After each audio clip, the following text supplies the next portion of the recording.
بسم اللہ الرحمن الرحیم۔ ویلتھ آف انفارمیشن کے ناظرین السلام علیکم۔ حاضر ہیں آج ایک نئے موضوع اور ایک نئی ویڈیو کے ساتھ۔ پیارے سامعین، حضرت نوح علیہ السلام کے بیٹے سام کی اولاد یمن میں جا کر آباد ہوئی۔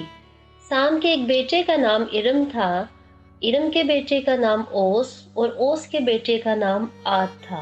عاد کو اللہ نے بہت ساری اولاد سے نوازا تھا۔ دیکھتے ہی دیکھتے عاد کی نسل خوب پھیل گئی، یہاں تک کہ کچھ ہی عرصے کے بعد یہ پوری ایک قوم کی شکل اختیار کر گئے۔ یہ نسل سام کے پڑپوتے عاد کی اولاد سے پھیلی تھی، اس لیے یہ لوگ قوم عاد یا قوم ارم کے نام سے مشہور ہوئے۔ قوم عاد دوسری قوموں کی نسبت انتہائی طاقتور تھی۔ قد کاٹ میں یہ لوگ بہت بڑے بڑے پہلوان نظر آتے تھے۔ ان کے جسم فولاد کے بنے محسوس ہوتے تھے۔ وہ ہر قوم اور قبیلے پر غلبہ پا لیتے تھے، لیکن ان پر کوئی غالب نہیں آ سکتا تھا۔ اللہ تعالیٰ نے قوم عاد کی نعمتوں میں خوب برکت ڈال دی تھی۔ ان کی وادیاں اونٹوں، گھوڑوں اور بکریوں سے بھر گئی تھی۔ ان کے کھیت اور کھلیان سرسبز و شاداب فصلوں سے لہلہا رہے تھے۔ ان کے گھر جوان بیٹوں سے بھر چکے تھے، یعنی اللہ تعالیٰ نے ان پر اپنی نعمتوں کی بارش برسا دی تھی۔ اللہ تعالیٰ نے قوم عاد کے بارے میں قرآن مجید میں فرمایا، جن کی مانند کوئی قوم دنیا کے ملکوں میں پیدا نہیں کی گئی تھی۔ قوم عاد میں دولت و ثروت کی فراوانی نے لوگوں کو عیش و عشرت میں ڈال دیا۔ انہوں نے پتھروں کو تراش خراش کر بڑے بڑے محلات تعمیر کیے۔ اونچے ستونوں والے گھر بنانے کی وجہ سے ان کو بلند ستونوں والی قوم بھی کہا جاتا ہے۔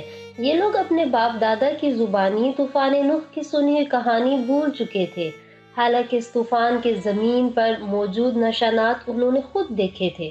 وہ یہ بھول گئے کہ اللہ تعالیٰ نے قوم نوح پر طوفان کیوں بھیجا تھا۔ ان لوگوں کو اپنی دولت اور طاقت پر گھمنڈ تھا، یہاں تک کہ قوم عاد کے لوگوں نے اللہ تعالیٰ کو مکمل طور پر بھلا دیا۔ یہ لوگ پہلے تصویروں اور مجسموں کے فتنے کا شکار ہوئے، پھر آہستہ آہستہ پوری قوم عاد بت پرستی میں مبتلا ہو گئی۔ جب ان کی سرکشی حد سے تجاوز کر گئی تو اللہ تعالیٰ نے ان کی اصلاح کے لیے انہی میں سے اپنے ایک نیک بندے کو اپنا پیغمبر منتخب کیا اور ان کے ذریعے سے قوم عاد کو اپنا پیغام پہنچایا۔ ان کا نام حضرت ہود علیہ السلام تھا۔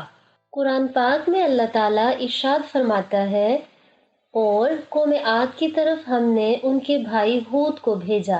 آپ نے کہا، اے میری قوم کے لوگو، اللہ کی عبادت کرو، تمہارا کوئی معبود نہیں اللہ کے سوا، تم محض جھوٹ گھڑتے ہو۔ حضرت ہود علیہ السلام نے اپنی قوم کو مخاطب کر کے فرمایا، اے میری قوم، تم ان پتھروں کی عبادت کیوں کرتے ہو؟ اس ذات کی عبادت کیوں نہیں کرتے جس نے تم کو پیدا کیا، تمہیں رزق دیا، تمہارے مال اور اولاد میں برکت دی، تم کو حضرت نوح علیہ السلام کا جانشین بنایا، تمہیں جسمانی طاقت عطا کی۔ ان نعمتوں کا حق یہ ہے کہ تم صرف اسی کی عبادت کرو جس کے سوا کوئی معبود نہیں ہے۔ یہ بت تمہارے اپنے ہاتھوں سے تراشے ہوئے صرف پتھر ہیں، یہ کیسے تم لوگوں کو کوئی نفع یا نقصان پہنچا سکتے ہیں؟ الغرض حضرت نوح علیہ السلام نے اپنی قوم کو اللہ کی نشانیوں سے آگاہ کیا، لیکن وہ نہ مانے۔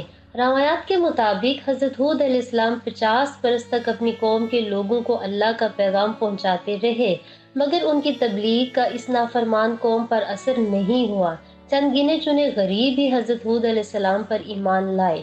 آپ علیہ السلام نے اپنی قوم کو اللہ کے بڑے عذاب سے ڈرایا کہ اگر تم نے اپنی روش نہ بدلی تو بڑے اور خوفناک عذاب کے لیے تیار رہو، مگر یہ قوم کہاں ماننے والی تھی، اسی نافرمانی اور سرکشی کی ڈگر پر چلتی رہی۔ جب مسلسل تبلیغ کے باوجود قوم عاد اپنی سرکشی سے باز نہ آئی تو حضرت ہود علیہ السلام نے اللہ سے دعا کی، اے پروردگار، ان لوگوں نے جو میری تکذیب کی ہے اس پر اب تو ہی میری نصرت فرما۔ اللہ نے آپ علیہ السلام کی دعا کے جواب میں فرمایا، قریب ہے وہ وقت جب یہ اپنے کیے پر پچھتائیں گے۔ اللہ نے اس نافرمان قوم کو سزا دینے کا فیصلہ فرمایا۔ پہلے ان کو ہلکی سی یہ سزا دی گئی کہ 3 سال تک ان پر بارش نہیں برسائی، چنانچہ ان کے کھیت اور باغات سوکھنے لگے، مویشی بھوک سے مرنے لگے، لوگ پانی کے لیے ترسنے لگے، ان کے گھروں میں فاقے ہونے لگے۔ حضرت ہود علیہ السلام اپنی قوم کی یہ حالت دیکھ کر نہایت غمزدہ ہوئے۔ انہوں نے اپنی قوم کے لوگوں سے فرمایا، اے لوگو، اپنے پروردگار سے استغفار کرو، پھر اسی کی طرف رجوع کرو، وہ آسمان سے تم پر خوب پانی برسائے گا۔ لیکن بدبخت قوم اپنے گناہوں سے توبہ تو کیا کرتی، الٹا ڈیٹائی سے کہنے لگے، ہم تمہارے کہنے پہ اپنے آباء و اجداد کے دین کو کیوں چھوڑ دیں۔ اس قوم کے ایک سردار نے مکہ میں جا کر بارش کے لیے دعا کی۔ ان کی دعا کے بعد آسمان پر سرخ، سفید اور سیاہ بادل نمودار ہو گئے تو یہ لوگ بہت خوش ہوئے کہ ان کی دعا قبول ہو گئی۔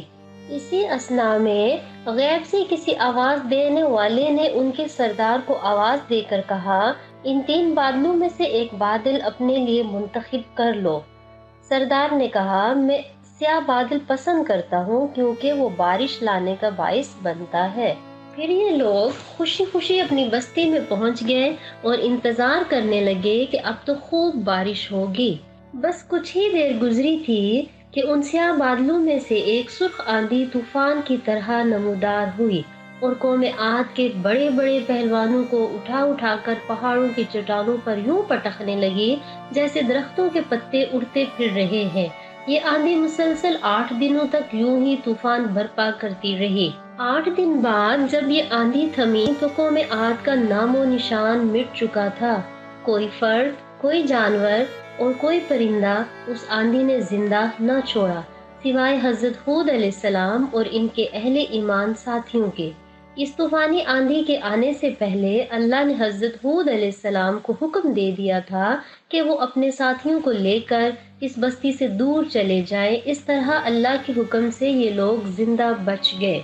یہ تھی آج کی ویڈیو، ملتے ہیں اگلی ویڈیو میں، تب تک کے لیے اللہ حافظ۔